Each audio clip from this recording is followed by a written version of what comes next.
Welcome. Today we are going to talk about flaxseed, its benefits, how I use it, and you guys are going to get to see how I retwist my hair because it's definitely time. So, first things first, these are the flax seeds that I got. It is clearly organic flaxseed. You can get it at any grocery store. I got mine at my local grocery store, Super Saver, but it should be at like majority of Walmarts or anything like that. This is one of the only ingredients I really use for my to retwist my hair, but you'll see I'll add like a little bit of lemon in it as well. But yeah, this is all I need to retwist my hair. So I took some notes so I didn't forget. I want to tell you guys about some of the benefits of flaxseed gel. So first of all, it's a great source of vitamin E. If you put, people who know about vitamin E, it's good to put on your face because it's a good moisturizer. It helps get rid of blemishes. It is a great source of vitamin E. It helps prevent hair and scalp damage, and it also prevents premature graying. It helps boost circulation, blood circulation. So the more blood you have circulating, the more that your hair can grow. One of the other benefits, it balances your pH in oil production. So maybe if you're someone who always gets like really oily scalp or maybe not enough oil, it helps bring those more into balance. It nourishes your hair because it has omega-3 fatty acid in it, which is one of the healthy fats, because all fats are not bad for you. Hi, I'm Cellulite Sally. Look at my huge badonkey. Oh, and don't forget about me, I'm back fat Betty. There's plenty of healthy fats that our bodies need. So, and flaxseed also, you ingest it, you can take it internally, so you can put it on your salads, you can put it in smoothies, blend it up. So it's not just topical. One of the benefits of omega-3 specifically is that it strengthens the hair too. So it helps to prevent hair loss and hair breakage and hair damage. So to keep your hair nice, thick, and growing healthy. It helps condition your hair, so you'll see in the video, it helps make it very smooth.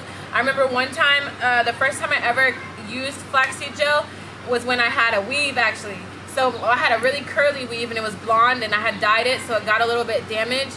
So I was trying to bring my curls back to life. And so I made my flaxseed gel, rubbed it in my hands, put it throughout my curls, and not only did it make my curls more defined again, it stopped the frizziness, and it also had it holding, so it was holding a lot better. Because flaxseed gel, it has like a little bit of a firm hardness to it after it dries, which is very, very, very beneficial. And you can also, if you don't want it in the gel form, which is what I'm gonna do today, you can also make it in, turn it into an oil as well. So our ingredients that we're gonna use is 2 bottles of water, our natural spring water. Then we got about a ½ cup of flaxseed, and then we got a whole lemon. Yeah, so it kind of just depends on how thick you want your gel versus the water to gel ratio. So we're gonna pour in our 2 bottles of water.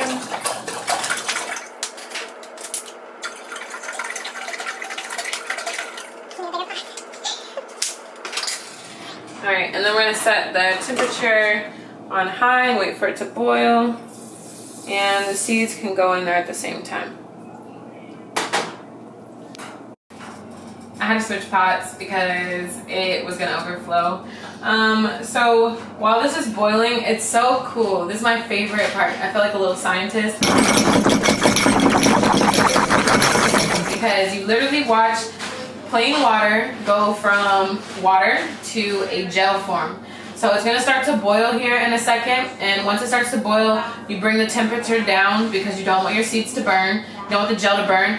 You'll notice that it starts to burn if it goes from like that clear to like a darker yellow or like more of that type. You'll notice. Once it starts to boil, you just make sure that you keep stirring and stirring and stirring. As you can see, when I first start, this is what it looks like, right? So it's gonna drip like water. dripping like water. So when it starts to boil, we'll check back in.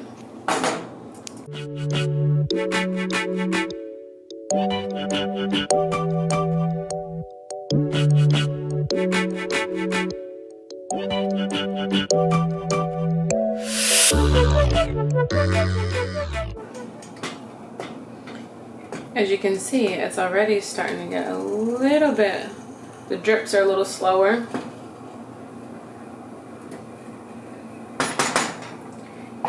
And we'll turn it down some because it's about to start boiling.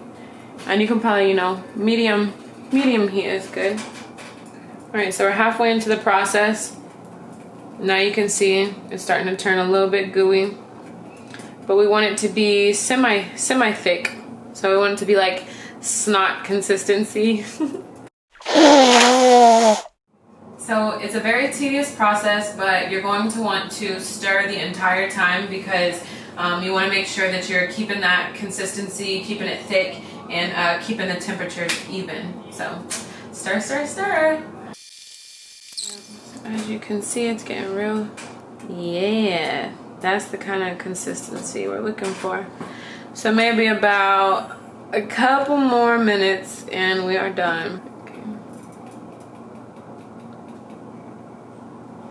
Okay, so as you can see, it's nice and gooey.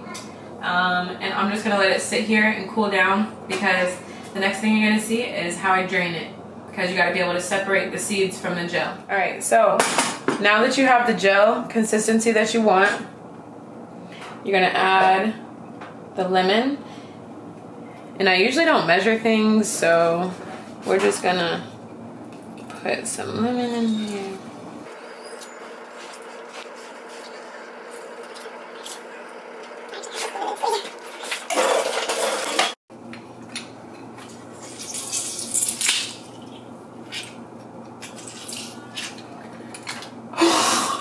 Oh, oops. Stop! I could have dropped my croissant. That's not supposed to happen.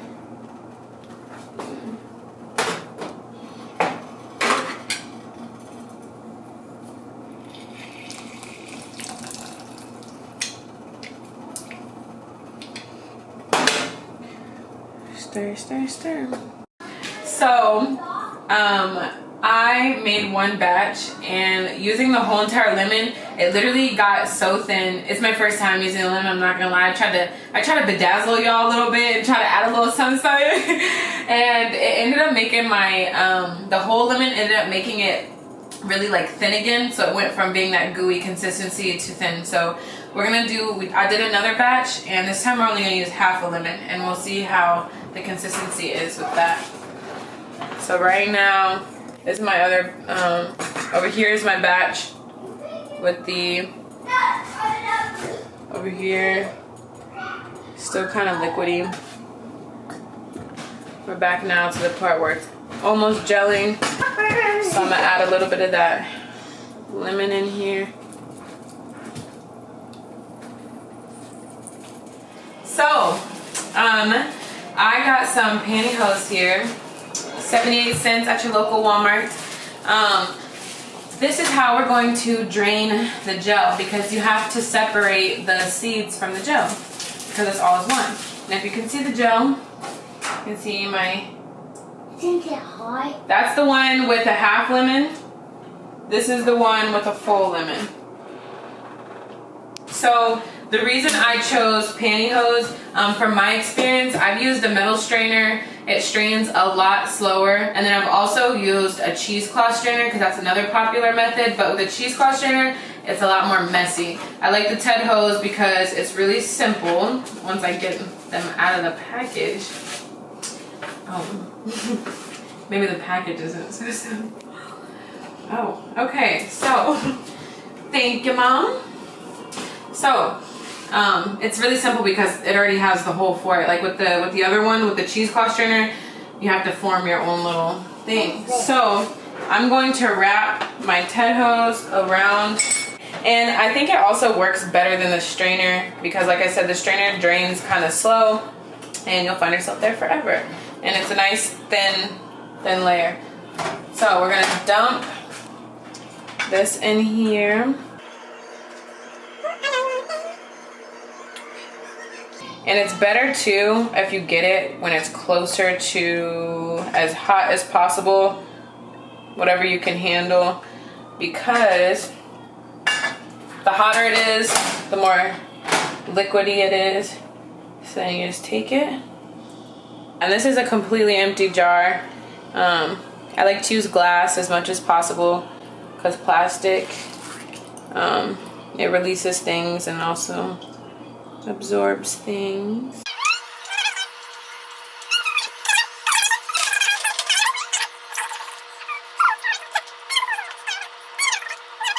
So I rinsed and washed my hair out. To be honest, I really don't wash my locks that much. I can't remember the time I even put shampoo in my hair. I think when I do wash it, I just use conditioner because other things just dry my hair out. And I do this test, right? So like I'll scratch my hair and I'll see if anything comes like under it.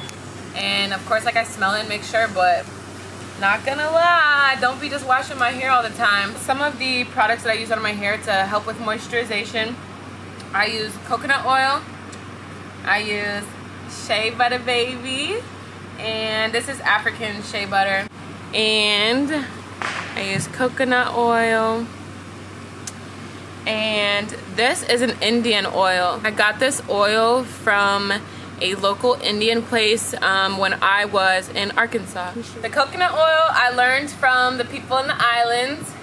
The shea butter I learned from the Africans, and this oil I got from the Indians. So I got this oil at a place in Pine Bluff, Arkansas. It was like some local Indian place, and the man in there said that that's how they keep their hair so thick and healthy. So he said it was good for keeping your hair thick and full. So thickness and fullness. This prevents dryness, and this is just all around healthy. Hair loves it, and it brings a nice little shine. So I'm just gonna take a little bit of each.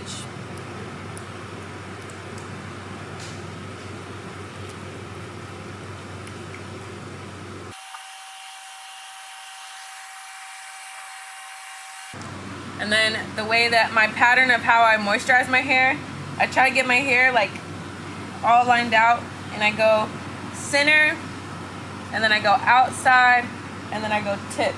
I would say to just kind of know, as far as like how much to put in there, just know your hair.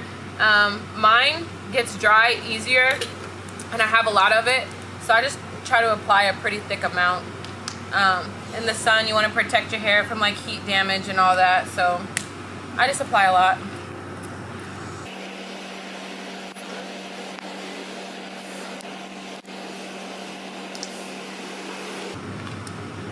With the shea butter, I really try to get my edges with that one, because edges tend to dry out the most, so I try to make sure I get a lot of shea butter on my edges.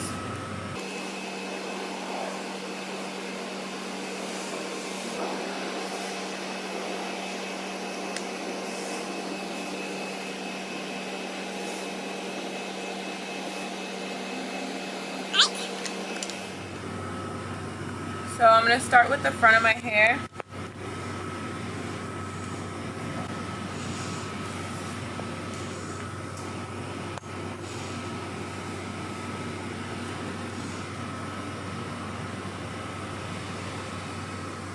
I'll just take a couple sections at a time.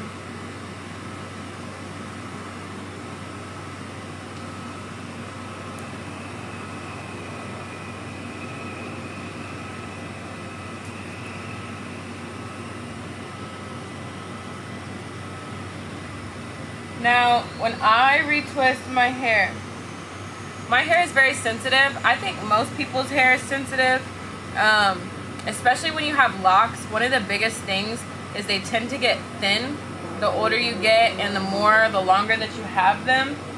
So with my locks, I apply the flaxseed gel, and I apply it to whatever parts I'm about to use. So maybe 3, 4, 5, 6 at a time, something like that. I get it really jelly. I just put as much I just put enough flaxseed literally to just lather like the whole entire thing. You want all the flaxseed to be you want all the flaxseed to be pretty well in your hair. So when I form my parts, I'm not like most people. I kind of personally like the messy lock look. I don't try to get my locks too defined, too parts. I don't like to get them too specific anyways, because after you take your locks out, they're gonna be messed up in a couple days anyway, and every day I put moisturization in my locks. So when I put moisturizer in my hair, they kind of mess up the pattern. But I don't want my locks to get out of their pattern, so I tend to, you know, so I just do it this way. So I applied a little bit, and I kind of just take it and just keep forming in its natural coil.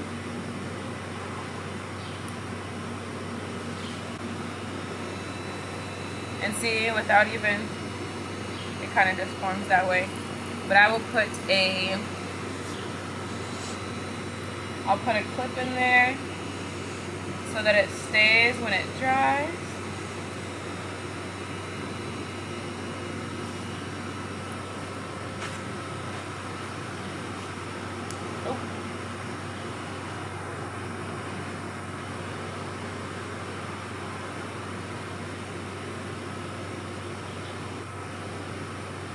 Yeah, so that's one, and I'm just going to do this throughout the whole way.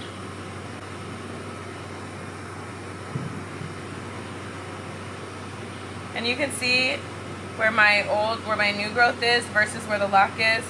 You can see like this is all like the new growth, the part that hasn't really locked yet. So this is probably the last time I've like maybe retwisted my hair. And then this is pretty locked down here.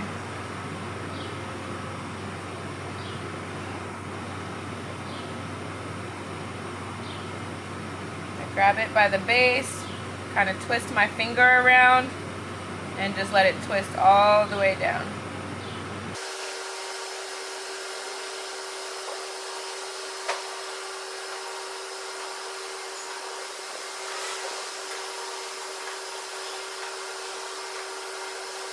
So it's like just a balance that you have to have between how often you retwist them.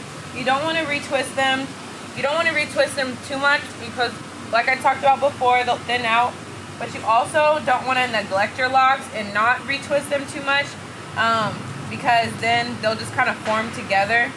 You see, I like to just have like these random pieces like it's not anything. So you got to try to find a place either for them, or sometimes I make a brand new one too.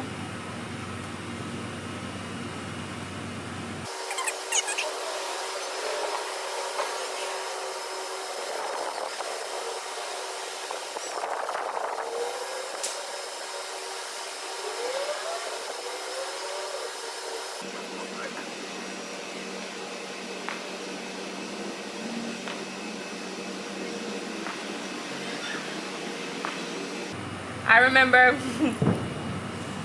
like if I was talking to a guy, because that was the first time I really liked locks, it would have been a guy that I was talking to. And I always liked when, like, not when he initially had his retwist done, but it was always like that either that started the second week, or like on the third and fourth day after they got a little bit messy. That was always my favorite. So I just usually skip straight to that. And once again, I am not trying to get my locks super neat and defined. So don't come in my comments talking about something, your locks ain't even act like me. That's not my goal. My goal is to make sure my hair grows healthy and strong.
to retwist my hair like this because if I ever decide that I don't want my locks anymore, I think this will be an easier way for them to get,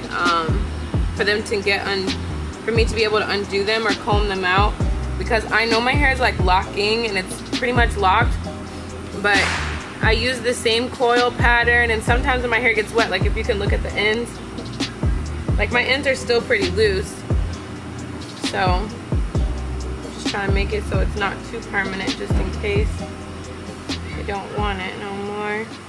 2 hours later.